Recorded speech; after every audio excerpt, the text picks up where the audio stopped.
आज चाहिँ हेर्नुहोस् है साथीहरू, मौरी कोलोनी डिभिजन हुँदैछ है त। यो मौरीलाई चाहिँ डिभिजन गरिँदैछ दुई भागमा। यो कोलोनी यहाँ मेन गोला यसमा छ, यो अर्को बक्स लिइसकेको छु। जसले पहिलोपल्ट हेर्नुहुँदैछ च्यानललाई सब्सक्राइब गर्न चाहिँ नबिर्नु होला है साथीहरू। साथसाथै लाइक सेयर कमेन्ट पनि गर्न नबिर्सिनु होला। यस्तो छ यहाँ हेर्नुहोस् है, यसमा 8 फ्रेम रहेको छ, 4 फ्रेम यसमा दिने हो है त। यहाँनिर मैले सेम टु सेम बक्सा लिइसकेको छु र कोलोनी डिभिजन गर्दा जति सक्दो नयाँ बक्समा चाहिँ क्विन ल्याउनु भयो भने चाहिँ एकदमै राम्रो हुन्छ है साथीहरू।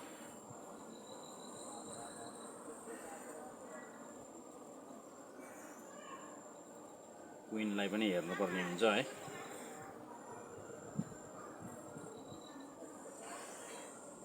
यो छेउको फ्रेमलाई यहीँ राखिदिउँ है त।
यहाँनिर रहेछ है साथीहरू रानी चाहिँ, तपाईँहरूलाई देखाइदिउँ।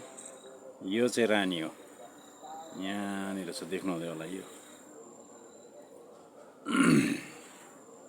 चाहिँ रानी हो है, यहाँ छ रानी। रानीलाई चाहिँ जति सक्दो नयाँ बक्सामै दिने हो है त साथीहरू, यसरी है। अब यसको अवस्था के छ त, यहाँ कस्तो कस्तो चाखाहरू बसेछ त भनेर यसमा छ निक्लिँदै गरेको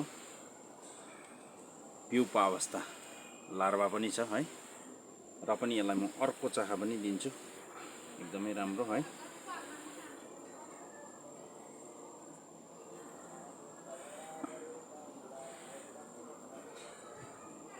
एकदमै लार्भा अवस्थामा हुनुपर्छ चाखा चाहिँ,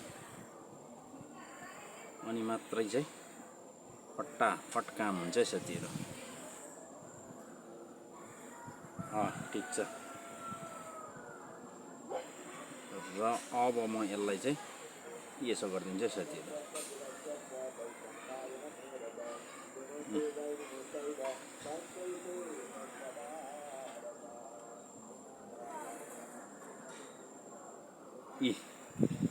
यति भइगयो। अब यसलाई गर्ने के भनेदेखि तपाईँको यो यहाँनिर छ, यसलाई चाहिँ अब अलिकति सारिदिने यता। यहाँ हेर्नुहोस् है, अघिको जग्गाभन्दा चाहिँ ठिक्कै 1.5 इन्च 6-7 इन्ची सारिदिनु पर्ने हुन्छ है। यस्तो किसिमले चाहिँ यहाँ राखिदिनु पर्ने हुन्छ साथीहरू। र चाहिँ यहाँ मौरी आफ्नो जग्गामा जान थालिहाल्छ है त।